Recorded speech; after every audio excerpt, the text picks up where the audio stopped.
And so the dialogue in that room was so powerful that night. It was so powerful. And then, so we did it for an hour. And so I told everybody, okay, that's it. Cut it off. We're done. An hour later, the police and the kids were still talking. That's great. They were still, nobody wanted to leave.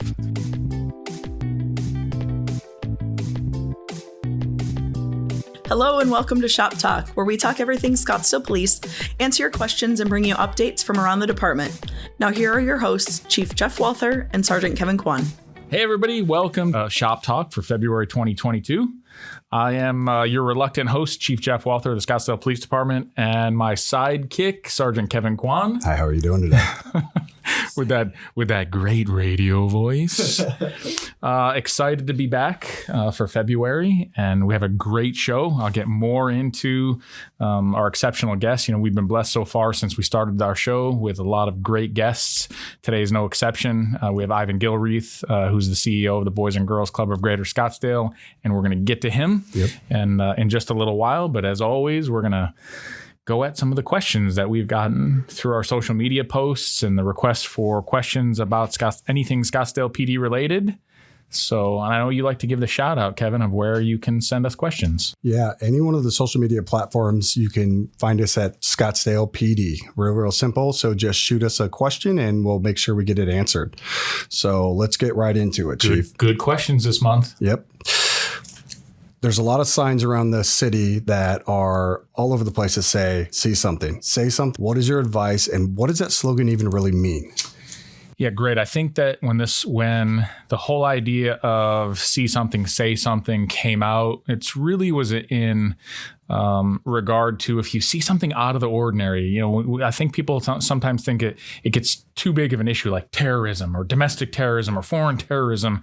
A backpack left at the airport. You know, see something, say something, and so I think over the years it's lost a little bit of its luster. And so let's just briefly talk about what that is. And all it is get involved. Yeah. If you see something out of the ordinary, see something that's off, you see people engaged in some type of conflict, whatever it is, you see somebody who's around a vehicle and it looks like they're trying to break into a vehicle, all we ask is that you say something. Right. Get involved. We need to really step up for one another. Pick up the phone. I'm not suggesting, and I'm sure my legal advisor would love to make sure that I say this. This is my legal disclaimer.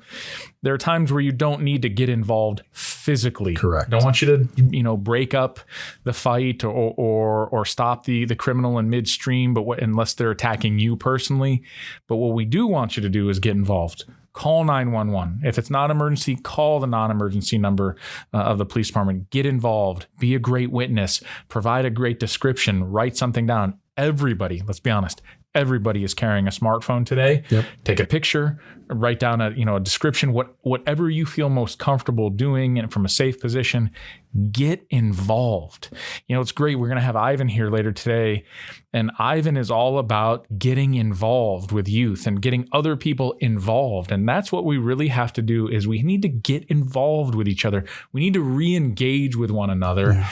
And that's what's going to really, I think, smooth out some of the issues we're seeing in our society. Is let's get involved with one another in a positive way. And if we see something that's out of the ordinary, that's going wrong, that's criminal activity, that's suspicious activity, call us. That's what we do. Yeah. Every day.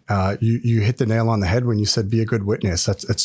We're not asking you absolutely to be directly in the mix of it, but if you get a vehicle description, if you get an actual description of clothing, stuff like that, that helps us out so that we can go just talk to the people. We're not looking to go arrest people. Right. We just want to find out what's going on. Yes. And you guys know your neighborhoods better than we do. So what's going on in the neighborhood that being a great witness is a great. It's really, if you think about it, do something. Yeah. You know, sadly, we've seen too many issues around our country and around the world where a crime is taking place. I think one in particular on the subway, where a crime is taking place and somebody's being victimized and people are sitting there watching.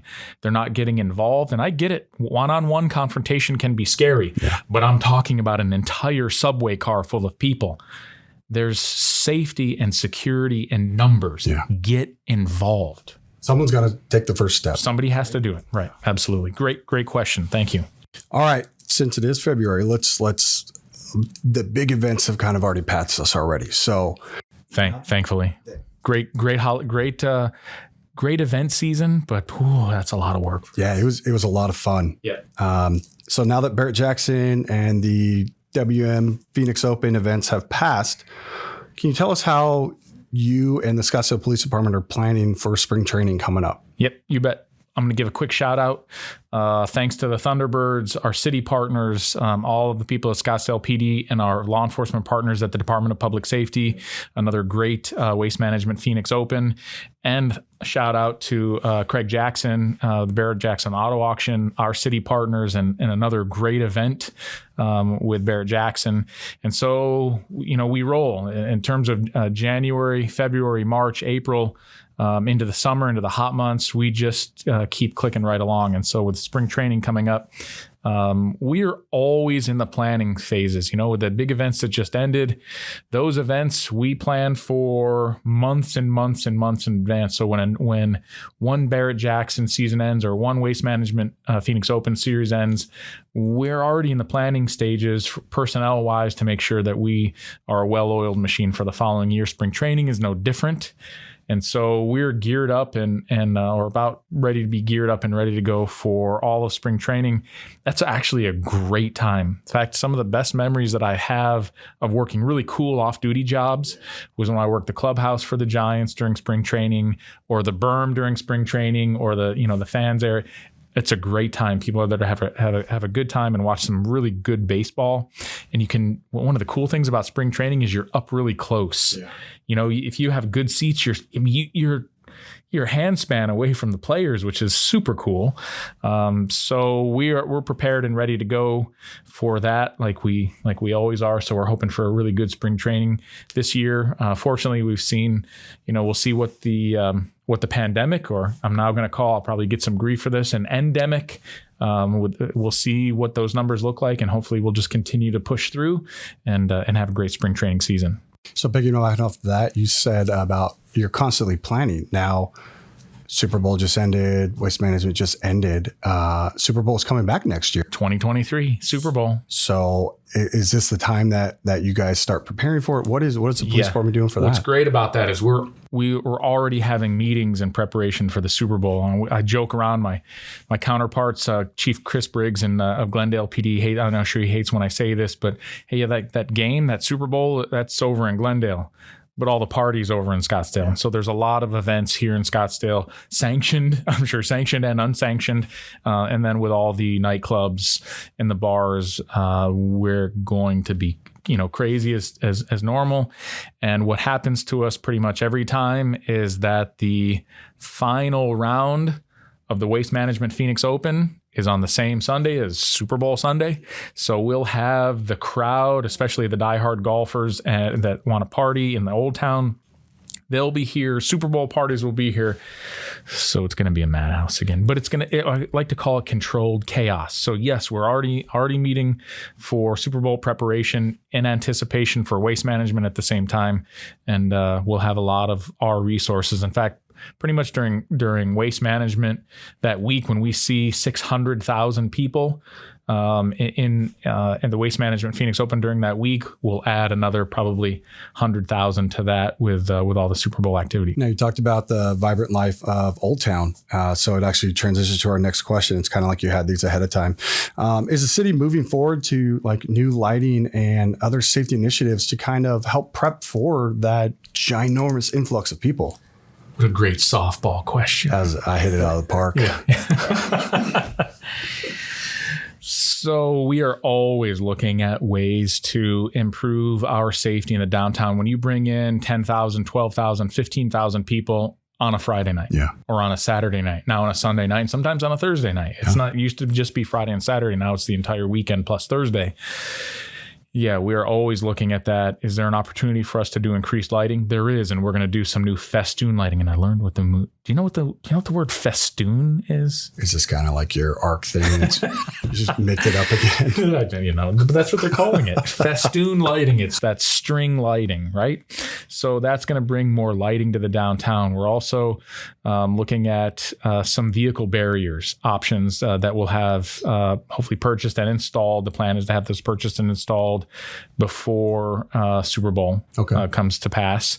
So that we really need, and you've seen in the Midwest, in the parade, Waukesha, I think it was, that where the parade where where the guy drove through and killed a number of folks, a decent number of folks. And so we want to be able to prevent some of that, especially in the U, what we call, for our listeners, what we call the U, which is just off of Camelback Road, Buckboard and Schumann area, Saddlebag area, in that area where we have a high concentration of pedestrians. Is there an opportunity for us to put vehicle barriers there when we can close that area down, after 10 o'clock at night when we start to get real heavy pedestrian traffic, and prevent a tragedy like that? So that's what we're looking at. And hate to be so big brother, but we're also interested in adding more cameras, more security cameras to the downtown to make sure that we can keep an eye when things happen, when crimes happen. We want to be able to go back and view some of that footage to make sure that we can enforce the law and we can capture people who are committing crimes against the patrons down in the U or in the entertainment district. So yeah, we have a lot of security programs and protocols in place or about to be put in place to deal with some of those issues. And some of the cameras that are going to be in there may be monitored by our real-time crime center as well. Yes, we'll pump that camera feed into the real-time crime center so that we can. What's great about, and then this, I'll get on a tangent here, is that we talk in law enforcement. I have talked a lot about response time, right?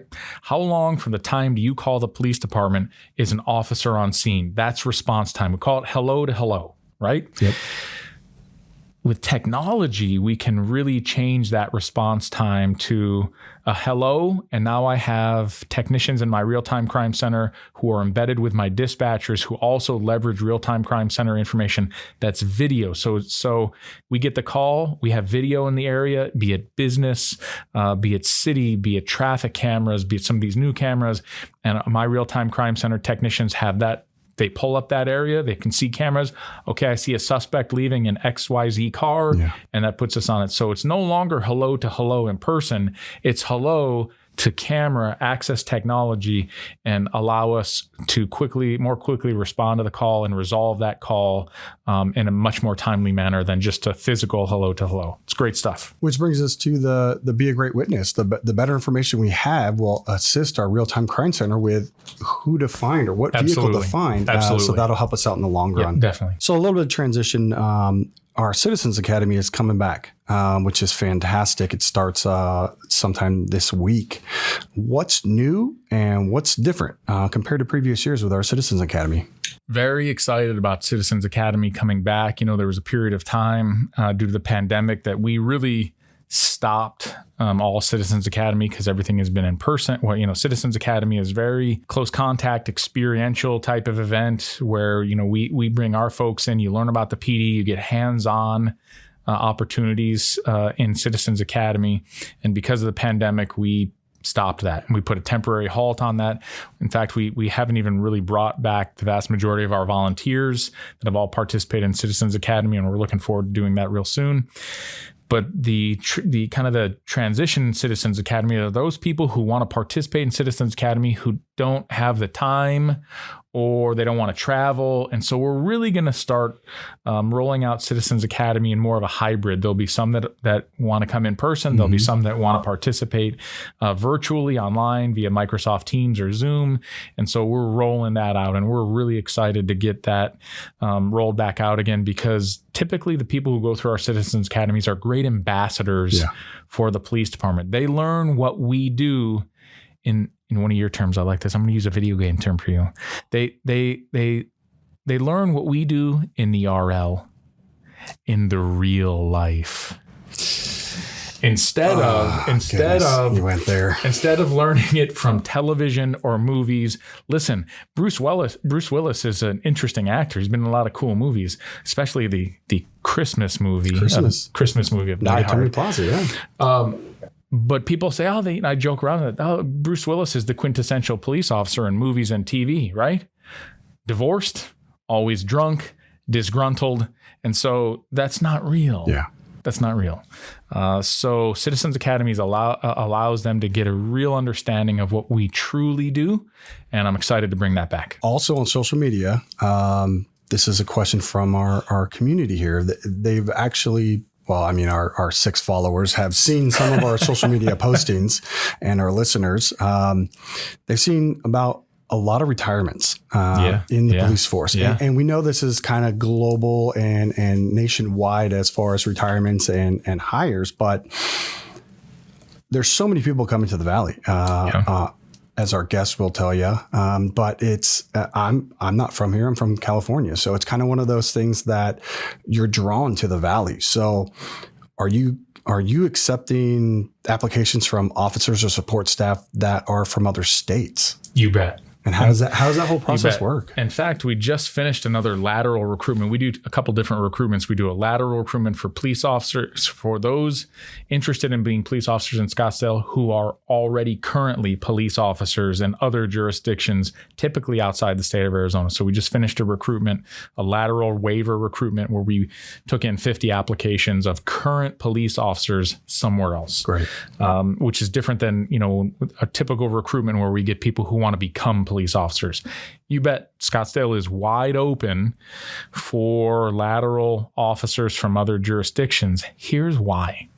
So if you've watched around the country over the last 2 years, and we haven't talked a lot about it on the show lately, we did get some questions initially about the narrative on law enforcement in this country and how we're different in Scottsdale and how we approach that connectivity to the community, which I know we're going to talk with Ivan about as well.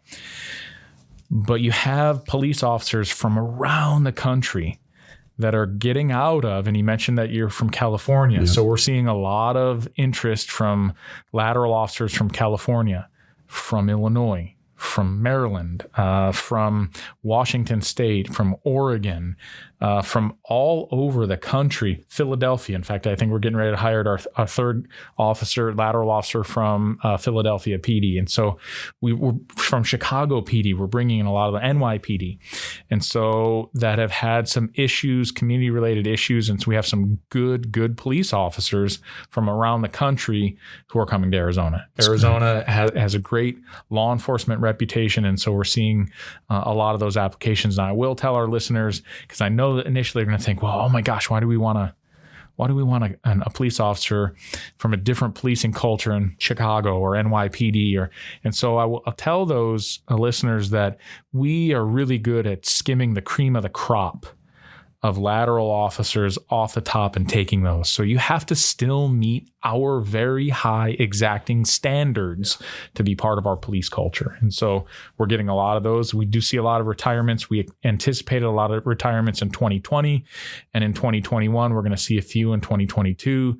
So we have a task ahead of us to fill about 20 sworn positions and 20 other professional staff positions. So if listeners out there who are interested in a job with the police department or have friends or relatives, we have a lot of jobs open, not just police officer jobs. Look on our website and see what we have available. Yep. You can go to ScottsdalePD.com or our city's website, scottsdaleaz.gov/police, and our recruitments will be up there that are currently going. Yeah. Great. Cool. So that's it for our questions from the community. And keep sending us more and we'll answer it when we can. That's a wrap for the community questions this month. Thank you to those who submitted questions.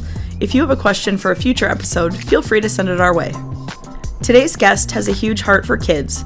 His passion led him from corporate America to the Boys and Girls Clubs of the Midlands in Omaha, Nebraska, where he served as the president and CEO for 10 years. He's now taken that same role with the Boys and Girls Clubs of Greater Scottsdale, where Chief Walther sits on the Board of Governors. Welcome to the show, Mr. Ivan Gilreath. Great. Well, I love part 2 of our show today. I have Ivan Gilreath here, who's not just the CEO, president and CEO of the Boys and Girls Club of Greater Scottsdale. He's a friend. We've spent a lot of time together. We've been out to dinner with our wives a couple different times, and I just could not ask for a better steward of the Boys and Girls Club than Ivan Gilreath. Let me give you a little bit of his background from his bio. Ivan is currently the president and CEO of the Boys and Girls Club of Greater Scottsdale.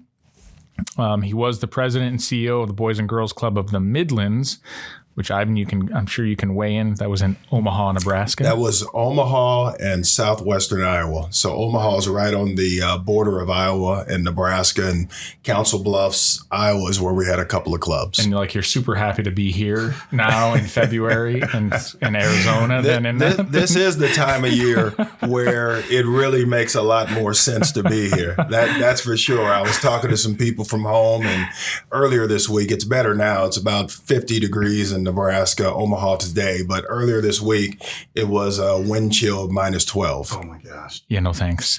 I'll go over a couple other things, but we're going to post Ivan's full bio on here. It's as you can imagine, now that it's the president and CEO of the Boys and Girls Club, Ivan has done a ton of things and had an incredible career. President of Employee Benefits Division with Ing Group, Chief Operating Officer at Ing Employee Benefit Division, Senior Vice President of Mutual of Omaha. I used to think Wild Kingdom, right? Sorry. The group division. I mean, Ivan has done so much, but in my conversations with him, really, his passion is about kids and about the Boys and Girls Club. And we can get in and have conversation with Ivan because Ivan asked me to sit on become a board of governor on the board of governors, and I jumped at that just because he and I have a connection, and we both really want to connect with kids. I'll let Ivan talk about that, but I've learned a phrase from the Boys and Girls Club, and that he's a club kid, and when you talk about club kids or kids who grow up in the Boys and Girls Club, it's just amazing. So welcome, Ivan. Thanks so much for sitting on the opposite side of the table from Sergeant Kwan and I. I know he's a bit difficult at times, but we really we appreciate you taking time out of your day to be with us today. Yes, well, I appreciate you having me here, and thank you and your beautiful wife V for exposing me to Bobby Q. Isn't it the best? Yes, Bobby Q. I mean, such an innovative name, Bobby Q. So I appreciate that. So yes, we've gone out and really got to know each other quite well. Yes, so sir. It's really good to be here in Scottsdale. So what brought you here, Ivan? I know this, but the listeners, what kind of has you in Scottsdale now as opposed to Omaha, Nebraska? Yep. And I'll tell you, and I'll go back to one thing you said earlier. So anybody who grew up in the Boys and Girls Club is known as a club kid. Doesn't matter how old you are, because I'm kind of old to be a kid of anything, but always a club kid. But grew up in the clubs in Omaha, Nebraska in the 60s.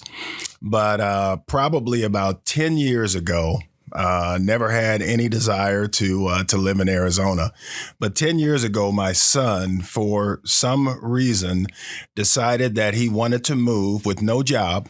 He wanted to move to somewhere warmer that had pro sports and a little better nightlife than Omaha did. So him and my nephew, they just decided that Phoenix was that place. So they up and moved down here to Phoenix, and then after a while got settled in. They both met wives here. So they both got married here. And then along the way, 3 little grandsons appeared. And so I have a son and 3 grandsons here. And then about 5 years into my son's tenure here, my daughter, who was going to school to be an occupational therapist, had to do some work outside of Omaha. And there were several places around the country she could do this where there were partnerships with her school. And one of those places was the Valley. And so she said, well, I can go there. I can stay with my brother. And, don't have to worry about a place to stay, or I know somebody there. So she comes here and she gets offered a job. So now both of my kids, I only have 2 kids and they're both here. I grew up without a father, only met my father for 2 hours in my entire life. Although I don't claim to be Ward Cleaver, I take fatherhood very, very seriously. Yeah. So once the grandkids came, my wife started tapping me on the shoulder. And it's amazing the impact that grandkids have on your wife. But she started tapping me on the shoulder, and she started saying, we really have to be able to get down there more than we get down here. Yeah. And I thought we got down here a fair amount. I mean, we would come down 4 to 5 times a year, but it wasn't enough for her. So I told my board at the Boys and Girls Club in Omaha 18 months before my 10th anniversary, that on my 10th anniversary, that I was going to retire and I was going to do something that allowed me to go to Arizona a little bit more. So fast forward to a couple of months before that actual retirement date, and I'm kind of like, well, I don't really feel like retiring, but I feel like being in Arizona more. And so I said, let me go on a couple of nonprofit websites in Arizona and see what's down there. And this is when you know fate's at play. The very first job, the only job I saw, was a job with the Boys and Girls Clubs of Greater Scottsdale. And I'm like, are you kidding me? And it wasn't actually the job I'm in now, but I thought it was so fateful that was the first and only job that came up. So I inquired about it, and I was like, it was a part-time 20-hour-a-week job doing some estate planning, fundraising. I was like, I could do that. Yeah. And then the other 20 hours I could travel, I could golf, I could do some consulting, I could do some stuff. I can fill that other 20 hours. But as we started talking more with the people there, all of a sudden, because of all the great things that we had done in Omaha with our board and our staff and the community, I think they started to think, we'd like to do some of that here in Scottsdale. Yeah. So they started putting a hard press on me to come down here and run the Boys and Girls Clubs of Greater Scottsdale. And I was happy to do it, even though I didn't know a whole lot about that particular organization, didn't know a whole lot about Scottsdale. I know what good Boys and Girls Clubs look like, and I know the impact they have on kids. Yeah. So I was kind of like, no matter what's going on there, this is going to be good for me, and it's going to be good for the kids, and it's going to be good for the community. Well, I will tell you that just in the time that we've spent together and gotten to know each other, you have a great vision for the Boys and Girls Club, but you also had, and how we met, we won't go into how we had coffee and then somebody crashed into your car right at the intersection. That's a classic, by the way. It's a great story. Yeah. But the first time we met and we had coffee, I think you have a great vision, not just for the club, but how the police department can participate in the Boys and Girls Club. Hence, then I find myself now very happily on as one of the board of governors, and I sit on the facility committee and the safety committee. And I've taken that very seriously because you have such a great vision. Can you talk about kind of what you were in Omaha with Omaha and the police chief, and how you see Scottsdale PD and what we do connecting with your vision for the Boys and Girls Club? And I'll take it back even a little further. So after my corporate experience, which spanned about 30 years, I went to run the club in Omaha, did that for 10 years. About 2 years into that, I went to a Boys and Girls Club of America national conference out in San Francisco. And one of the keynote speakers was the chief of police of San Francisco. And he's up there and he's talking about all of these things, a whole litany of things that his police department does with the Boys and Girls Club. Just read them off. I mean, there had to be 10, 15 things they were doing. And it was almost like that one commercial where an apple drops on somebody's head and it goes dong, and it was just like, my God, I was like, there's so much opportunity here with the police and the clubs. So I immediately got on my phone at the conference during a break and I called my board chair and I said, I think I want to ask the chief of police of Omaha to be on our board, because there's a whole lot we can be doing together to better serve this community and better serve our kids and better serve everything. And he was all for it. So when I got back to Omaha, I went and met with the chief, cold called him and met with him and brought up this conversation. And almost just like you, Jeff, he immediately said, I'm in. Yeah. He said, I'm in. And so we added him to our board. And it's amazing when you get the chief on your board, how easy it is to do partnerships with your kids and the police, because you just kind of like, well, the chief said, and everything else falls in place. And so that's what happened in Omaha. We brought the chief on there, and it was amazing. So one of the first things we did, we had a really, really big gang problem in Omaha, still do, really big gang problem. And we decided to partner on some people that do gang intervention. And so the people that do gang intervention, we would hire them on our staff, but they would work for us and they'd work for the police. And what they would basically do is these gang intervention specialists, they would go around the community and they would usually work with younger fringe getting pulled into the gang people, because once they get to be 17, 18, it's kind of hardcore that somebody else should do that work than us. But they would go into the middle schools and they would talk to these kids who were fringe, dangling, tipping their toe in the gang thing. And they would try to convince them a better way, doing some of our programs like Passport to Manhood and teaching them, there's another way. And then if they went to these kids' house and they saw a 6 or 7 year old brother and sister there, they would give them a free membership and get them in the club to get them off the street. So that was the first thing we did with the police. And then the second thing was when the whole Ferguson thing broke out, years ago. I don't know how long ago that was now, 6, 7 years. And one of the things you kept hearing is that the police and the citizens of Ferguson just had no relationship, no relationship. And that's why everything got worse, because they had no relationship. So I was watching all of this on TV and it was really bothering me. And I was like, this has got to be something we can do. So I got on the phone and I called the chief, because we had that kind of relationship. I called him. I said, Chief, it just seems like something we should do here that make sure this doesn't happen in Omaha, that there's a relationship there. And so during that conversation, once again, we just came up with, we need to do something to break down barriers. And we came up with a program called Breaking Down Barriers. And Breaking Down Barriers is a program we had with our kids in our clubs, that once a quarter, police would come to the clubs. We'd provide pizza or whatever, and the police would just hang out with the kids. Yeah. But the first time we did it, we thought it was serious. It was right in the middle of Ferguson. So the first time we did it, we had the police come to the club, and we broke out in 3 age groups. We broke out in teenagers, 13 and above, and then we broke out into the middle ages, our younger members, what you call them, which are 9 through 12, and then a third breakout with those 8 and under. And 2 police officers went with each group. And it was basically, ask us any questions that you have and we'll answer them. And can we ask you any questions we have and you answer them? So we just wanted to break down barriers. I wanted to get them to talk. And when you listen to some of it, it was kind of like, the police would say, the kids would ask, why are you guys always messing with us when we're on the corner? Right. And they had a great answer of, how they're trying to protect, the community and so on and so forth. But then the police would follow back with, why are you always on the corner?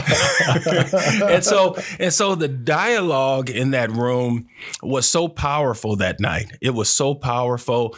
And then so we did it for an hour. And so I told everybody, okay, that's it. Cut it off. We're done.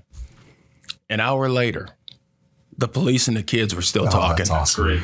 They were still, nobody wanted to leave. That's great. It was amazing. Nobody wanted to leave. So that's the power. So we started doing that every quarter at every club. And sometimes they come in, like your folk came to Barker Club a few weeks ago, played dodgeball. Yeah. Sometimes they come and play dodgeball. Sometimes they come and play, basketball. Sometimes they just come and bring a box of cookies. Yeah.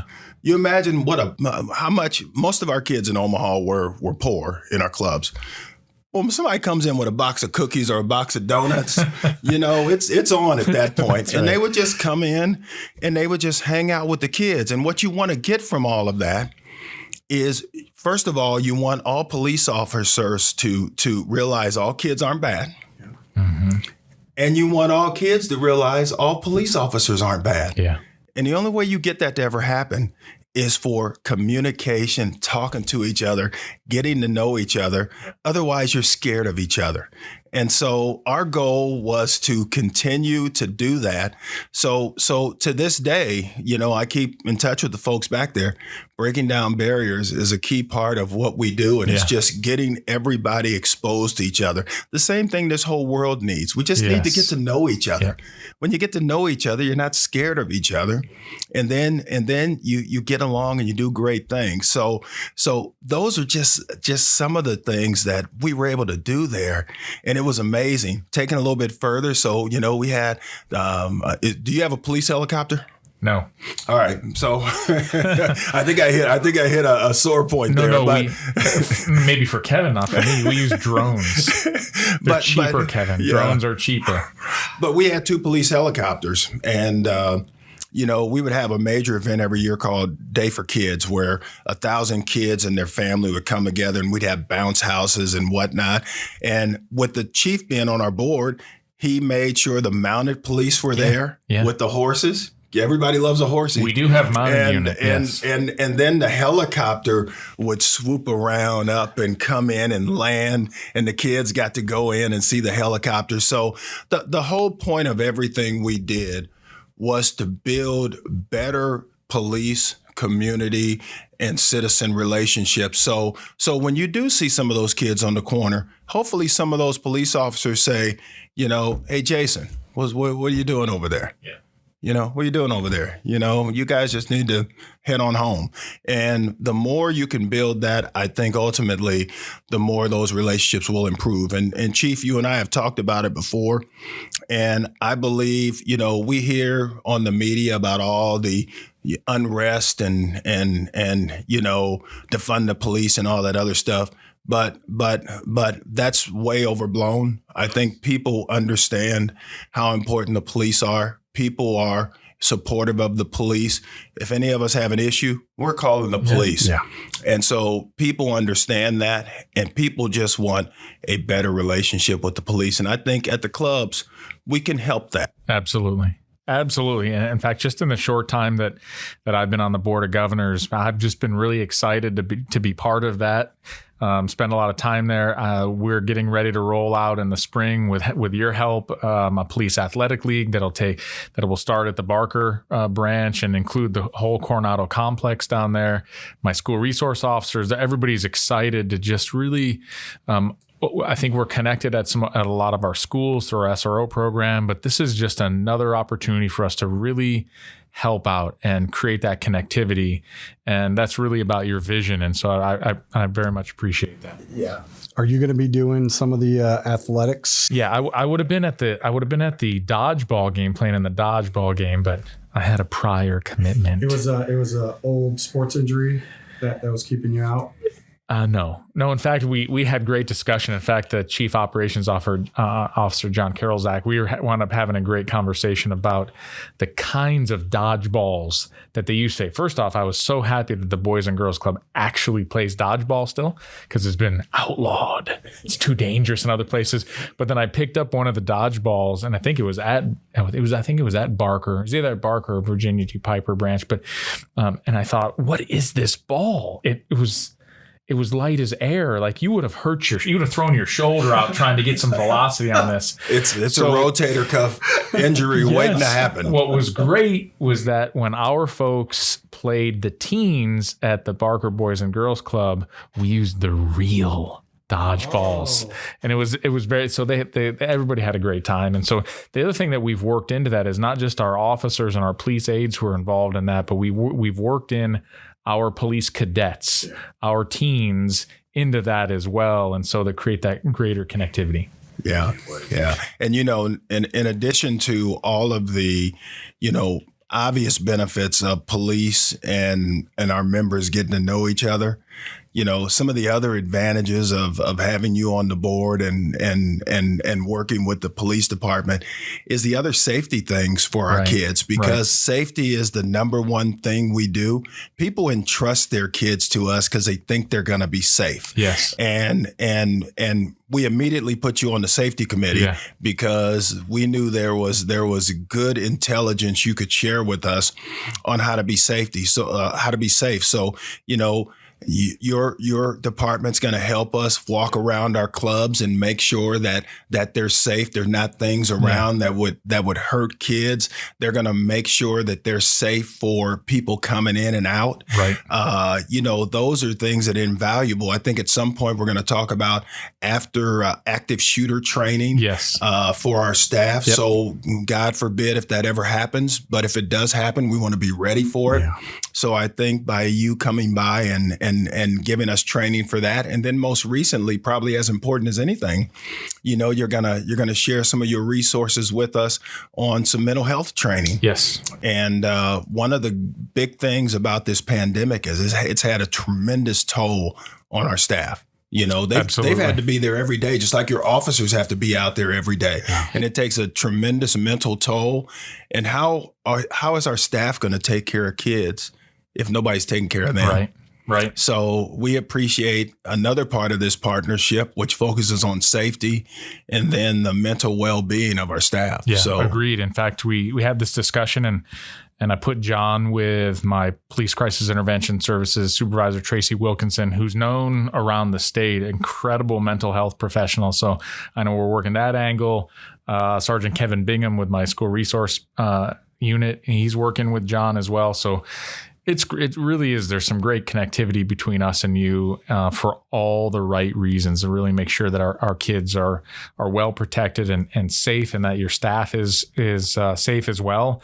I just visited. My goal has been to visit all the branches, and although it is the Boys and Girls Club of Greater Scottsdale, I do find some amusement in the fact that there's a branch in Peach Springs, Arizona, which is about 2.5 hours away from here off of like I-40. It's greater. So I'm visiting that one in May, probably by myself. It's so far away, but I was just at the Vestar branch, just off of Tatum and Pinnacle Peak. That's another great facility. And Tyler did a great job showing me around, but it's just great connectivity. That's hilarious. I didn't even know we had a Peach Springs in Arizona. Yeah, it's a long way. Now, I would actually suggest you're doing it in May. Because I think you want to do it all before the end of the fiscal year. I think your goal was to get to all of them the first year. But it's better to go to that one in July. Yeah? Because it's a lot cooler. It's a lot cooler up there. So they're elevated. So they kind of got a little bit like Flagstaff weather in the summer. Oh, nice. I'm looking forward to it. So, and I know, Kevin, I think I've been stealing all the questions. Did you want to jump in on anything? No. Because I have one for Ivan, I think that is essential to talk about with the Boys and Girls Club and Scottsdale. So you talked about your Omaha experience and a lot of gang issues. And so I think that there's a misconception often in Scottsdale or in places like Scottsdale. I'll use Gilbert or Chandler for that matter, where you have a Boys and Girls Club. And I've gotten people who say, oh, well, why do we need a Boys and Girls Club in Scottsdale? And they are thinking about, kind of the wealthier, more affluent side of Scottsdale. But those kids up there need a Boys and Girls Club just as much as our kids in South Scottsdale or in the North Phoenix or on the Pima Maricopa Indian Reservation or up in Peach Springs. Can you kind of speak to the thought process that some people have that the Boys and Girls Club is for disadvantaged youth only? Because I know you and I believe that is absolutely not the truth. Yeah, absolutely. And, the Boys and Girls Club's mission is to be there for kids who need us the most and to help them become productive members of society. And the kids who need us the most, that's open to interpretation. Right. Clearly, kids who need us the most are kids who are poor, who come to the club because they they wouldn't eat dinner otherwise. Right. So they come there for that. They come there for protection, to be away from, a gang-ridden neighborhood, or their mother, like my mother, worked 2 jobs all her life. So, where are you going to go besides hang out in the street? So you go to a club because you got a safe place to go, you eat, and then you go home. So you got that element. Right. And then you have the element of kids who might be from a middle to upper income family, and they're kids who need us the most as well. Yeah. Because those kids may have maybe a divorced household where maybe the mother and father don't get along, so it's kind of dysfunctional and the kids really don't need to be there. They may have a mother and father who are doctors or lawyers or some other kind of profession where they're working 13, 14 hours a day. They may have other types of drug or mental health influences around them. Right. So where do those kids go from 3 to 6 every day? Yeah. Do we just say, you don't need anybody, go home and fend for yourself? Kids in both of those categories benefit from the Boys and Girls Club. Absolutely. Because what the Boys and Girls Clubs give you, you come every day to a safe environment for somebody who loves you. And they show you love, they show you care, they show you self-worth. They're role models to you. And what kid doesn't need that?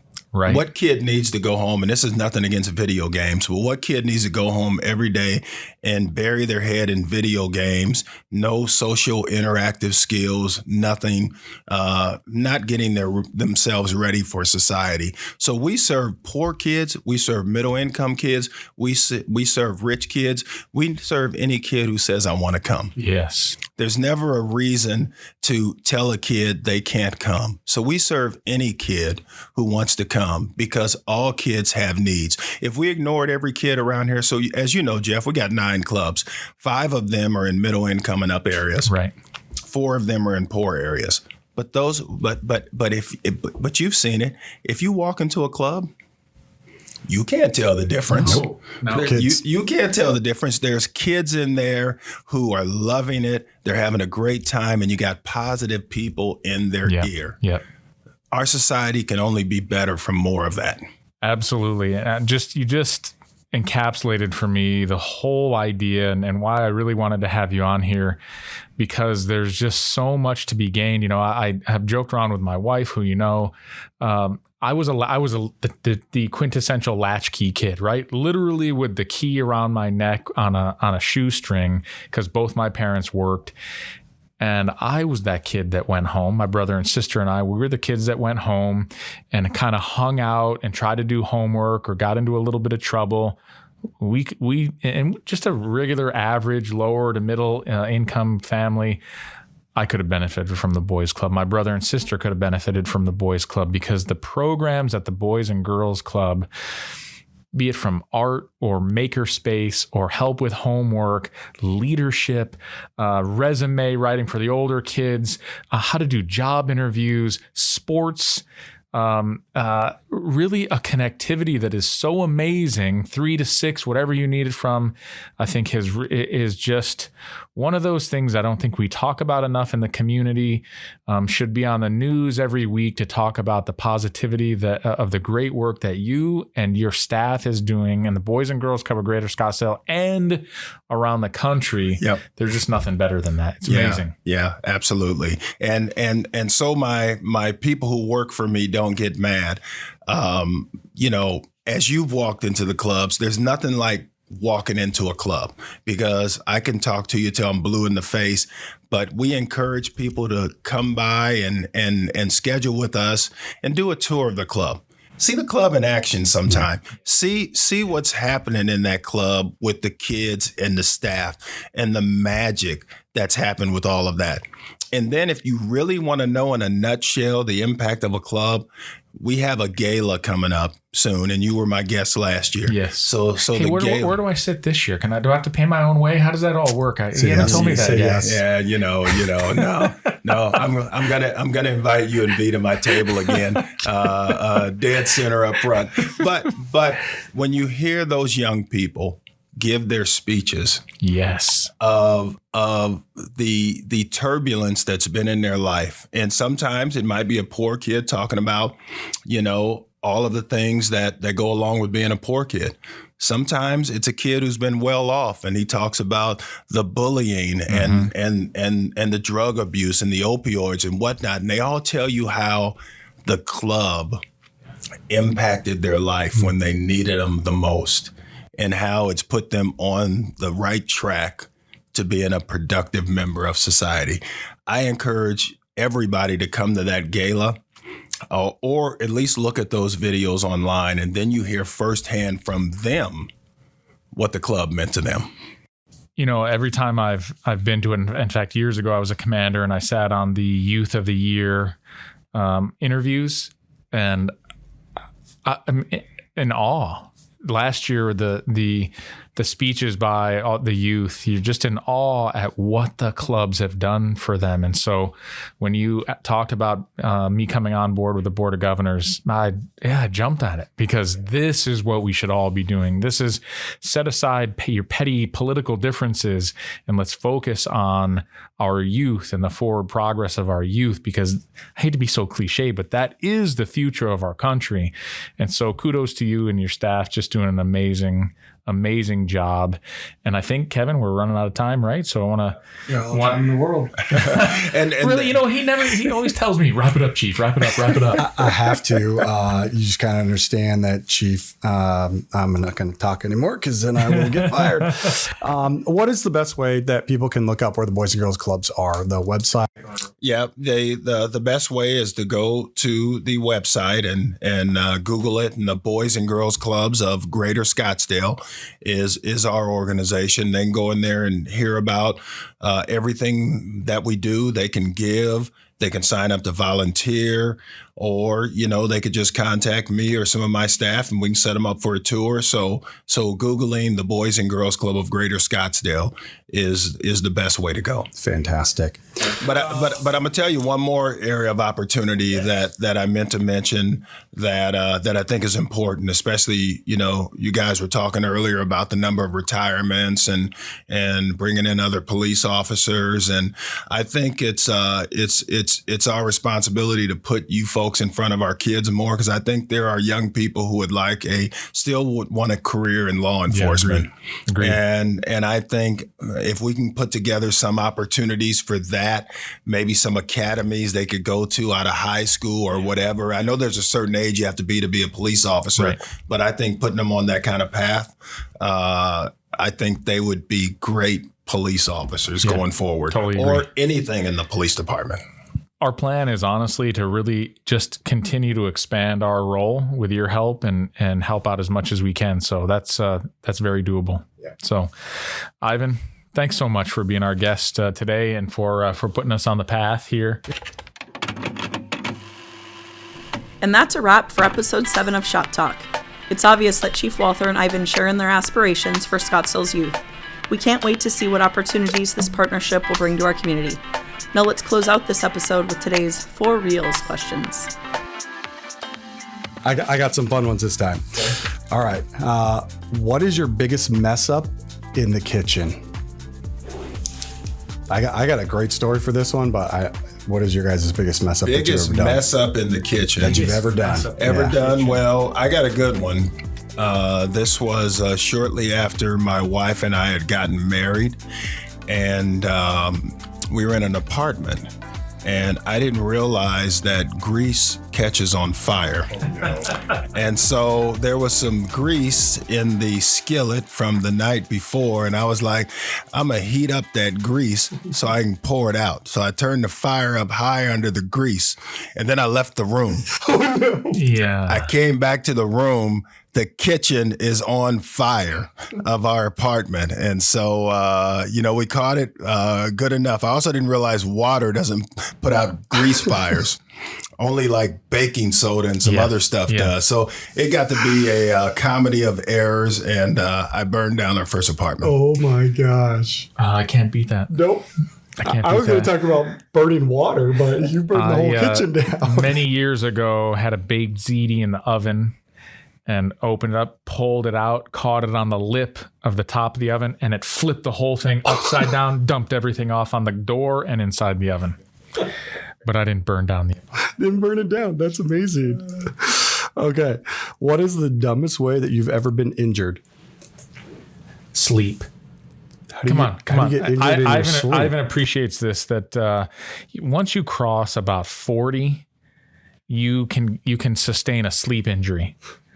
And so I've gone to bed and then gotten up and I can't walk. I pulled a muscle in my leg and I've fallen out of bed because I've injured myself in some way, shape, or form in the middle of the night. Sorry. Maybe that's too much information. I'm in there with Chief. The middle of the night injuries are always up there, and I've had numerous of those. And probably the most recent is trying to go all the way down the stairs without turning on a light. And I was counting the stairs and I miscounted. And there was one more, and I thought I was there. And I ended up racking up my knee and my back. Jar your whole body doing that. Oh, my God. Yeah. Or I'm just going to continue with Ivan's part, because in the middle of the night, and I have a middle toe on my right foot right now that's black and blue because I did the same thing. Get up, go to the bathroom in the dark, come in, kick the dresser, coming back into the room. Yeah. I think you guys need to be wrapped up in foam or something when you go to sleep. I haven't had any of that. You're like a kid. Yeah. Just take it. It's coming. Well, I've only broken my leg by a firefighter during a charity football game. So we'll move on from that. Who is your all-time favorite Disney character? Oh, wow. There's been a ton of movies out there now. And it's okay if you guys like the princesses because they're amazing. Oh. Was Donald Duck, was he a Disney character? He was, yes. Everybody when I was young tried to talk like Donald Duck. Everybody. That's pretty dang good. That's really good. I have no idea. I don't know. Because it's not a music band. Okay, well. All right, so I don't have a favorite Disney character. You have grandkids. How do you not watch any of the Disney movies? I do, but I couldn't pick a favorit. Thanks. Way to be open there. So the Winter Olympics just started. How about let's back up. How about what's the Little Mermaid? Ariel. I don't know. Edit. He just wants to be part of this world. Yeah. I have no idea. Okay, so the Winter Olympics just started a week ago or so. What is your favorite Winter Olympics sport? I like the luge, or their skeleton, where they're. Is that the forward or backwards one? Because one of them's backwards, one of them's you're laying forward. Yeah, I love all of those where they're going down essentially the ice tube, because it's my, I'm always waiting for them to flip upside down. Yes. Yeah, I like that one a lot. I just like to say luge. I don't even know what luge is, but I like to say luge. Ask Kevin, he's a luger. But who doesn't love ice skating? Yeah. Especially when you have a Tanya Harding, Nancy Kerrigan kind of thing going on. That might have been the best Olympics ever. It had so much drama around every skate. Yeah. And whatever a triple sow cow is, I don't know, but they always say that. So you watch it. Triple sow cow, triple toe loop. I mean, you've got it. I like watching the biathlon to watch them. Like roll around on cross country skiing, and then shoot their little 22 rifles. Shoot their little pew pews, and that's incredible how they go for so long. Yeah. All right. What is the one product that you couldn't live without? Guns. Ooh, we've had this conversation. Jeff and I've never had a gun, so I can't relate to that. But he said he's going to show me how to shoot a gun. We are going to get Ivan down to the range and have him shoot a little bit. Yeah. Yes. I don't know. That's not really a product. That's more of a hobby. How about like a product? How about Charmin? Yes. Oh, that's great, Ivan. Yeah. I mean, really? That's fantastic. I don't even have anything Ivan closed it out beautifully. That's fantastic. All right. Last one, because I told you, or the Chief told you, I'm kind of a nerd. For a day, would you rather be a hobbit or an elf? Elf. Absolutely. No question about it. Well, we talked about movies earlier. And so I don't even know what a hobbit is, but I know a hobbit is real big in some of these hobbit-like movies, but I don't even know what one is. So I guess I have to say an elf because I don't even know what a hobbit is. That's perfect. Why would you be an elf? Elves have they're magical creatures. They have powers. They're good looking. So at least for a day, I could be good looking and with magical powers. And I'd hope some of their immortality, would wear off on me. With great power comes great responsibility. Oh, for God's sakes! But isn't an elf like little? Depends. So you can have some wood elves. You could have just all type of elves. So you can have a Will Ferrell kind of elf. Yes. You see, that's the elf I would be right there. Quan is such a dork. He even knows the different levels. So can we go back to we were talking about Disney characters, right? Is Beauty and the Beast a Disney movie? Yes, it is. Chief Drew's really asked if Beauty and the Beast was a Disney movie. Yeah. Belle and Gaston, or Gaston. Yeah. Those are not LeFou. No, I like those. Yeah, that's good characters. Belle was one of my favorites. But not the Beast. Yeah, the Beast is good. That whole movie. That's probably my favorite Disney movie. Lumiere, Miss Cogsworth. Yeah, that's probably my favorite. Miss Potts. Sorry, Miss Potts. Oh my god. All right. Go ahead. I apologize for Quan. Yep. Okay, good. Appreciate it. Yeah, Ivan, again, thanks so much for being on our mostly irreverent podcast. We really like to make it informal, but get some great insight into what an incredible community partner you are personally, and the Boys and Girls Club of Greater Scottsdale.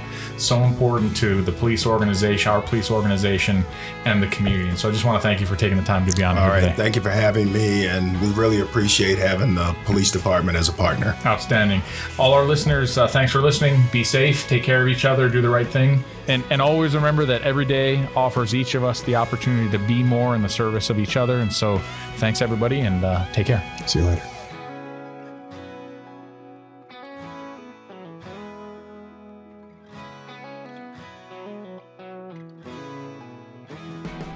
Thanks for listening in to episode 7 of Shop Talk. We appreciate all of our listeners and would love for you to leave us a review wherever you get your podcasts. Join us next month as we'll do a wrap-up of event season and chat about spring training baseball in Scottsdale.